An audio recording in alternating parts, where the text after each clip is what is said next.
All right, y'all, here we go. So AOC has vowed to file impeachment articles against the Supreme Court. Here's what they say in the Hill.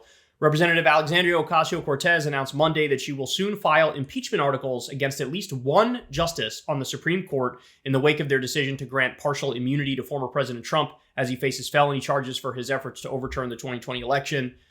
AOC, a prominent liberal on the House Oversight Committee, said the ruling belies a central premise of American constitutional design, namely that no one is above the law, and threatens to put the country on a path to tyranny. Today's ruling represents an assault on our democracy. It is up to Congress to defend our nation from this authoritarian capture. I intend on filing articles of impeachment upon our return. She did not specify which or how many of the justices she would target. Her office did not immediately respond to questions seeking clarification on Monday. The criticisms echo those coming from other Democrats and legal scholars following the Supreme Court's ruling that Trump cannot be prosecuted for official actions he undertook as commander-in-chief. The decision arrived as Trump faces 4 felony charges related to his efforts to overturn the results of the 2020 election. Anyway, they go on here, quote, "The framers of the Constitution envisioned a democracy governed by the rule of law and the consent of the American people." Hakeem Jeffrey said this. "They did not intend for our nation to be ruled by a king or a monarch who could act with absolute impunity." Okay, so do I support this? Yes, I do. Is it ultimately a virtue signal that's going to go nowhere? Yes, it is. But sometimes you got to do the right thing on principle, even if you hit a dead end, right? And this is definitely the right thing in principle, even if you hit a dead end. Because has the Supreme Court overreached? Yes. Now, the interesting conversation is who exactly do you want to file the articles of impeachment against? That actually is an interesting conversation because the ruling was 6-3, but among the 6 that were with the majority, there were varying degrees of insanity. And I think if you're only going to do one, it's John Roberts. But I mean, or maybe Clarence Thomas was actually worse. But look, their perspective, and they laid it out very clearly, is that the president is completely immune for all, quote, official acts. Totally immune. No criminal charges, even after they're out of office, etc. But they also say, even things on, quote, the outer perimeter, they either said outer perimeter or outer periphery, the outer perimeter of the official duties, even that, we have to grant a lot of leeway and just assume that, hey, it's okay, right? That's what they say. And they say that unofficial acts are not protected, but how you define unofficial acts, I mean, the devil's in those details. And to a guy like John Roberts, very few things constitute unofficial acts or private acts. And so ultimately, I think it is a fair categorization when all the liberals and all the Democrats and all the lefties come out and say, you basically made it so we have an emperor. You basically made it so we have a king. I actually think that's a fair categorization of what John Roberts was saying there.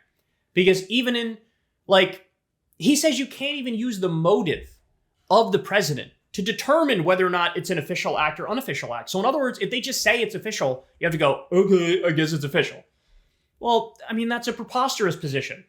That's a preposterous position. And so somebody like Amy Coney Barrett, on the other hand, she said, look, official acts are protected, but let's not define that in a broad and expansive way. Let's be very clear that the official acts are what is laid out in the Constitution. And that means things like, pardoning, being the commander-in-chief, that those things are off the table. But outside of that, Amy Coney Barrett doesn't believe that the fake elector slate are part of an official act. She thinks that's an unofficial act and potentially criminal, right? So what's going to happen now is this Jack Smith case, it will proceed. I think certain charges are now moot, but other charges are not. It will proceed. Hopefully they'll find him guilty. Let's say for argument's sake, they find him guilty. Then this goes back to the Supreme Court and they have to rule more specifically, not just on the immunity angle of it, but on the facts of this particular case. They will have to say whether or not what he did in certain circumstances was official or unofficial. And if it is unofficial, then indeed is it criminal, right? And they'll have to go through all that. But in terms of filing impeachment against him, yes. Look, guys, this is a rogue court. That's the bottom line. These are judicial supremacists. They are judicial extremists. They are absolutely authoritarian, and they're deeply, deeply corrupt. They have made us completely into an oligarchy or a kleptocracy. That's what we are. There's been a number, 3, 4, maybe 5 different Supreme Court decisions since the 1970s, which have basically ruled that money is speech, and they've made bribing politicians, rank corruption, totally legal. Not only that, they have no ethics code of conduct in their own respect.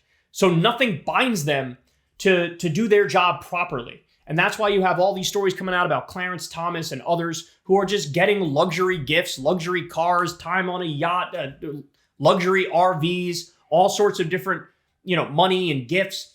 And they take these things and then they rule in favor of these billionaires who help them out. The whole thing is a ruse. The whole thing is a joke. This is not a legitimate institution. I know the name is supposed to make everybody shut their brains off and go, whoa, the Supreme Court, they must be really serious people doing really serious things. No, they're a bunch of rogue robber barons is what they are. And effectively, in this instance, they said, whatever scraps of democracy we have left, gone. We don't have a president. We don't have a president. We have a king. We have an emperor. There are very, very, very minimal things that they can't do. And basically, they're going to define that based on if they like the person or not. Roberts is a fan of Trump. So to Roberts, hey, trying to overthrow the election? Let's just say that was part of his official duties. Let's just say that. And so, they've shit the bed. They've jumped the shark. They've gone way too far. And you got to fight back.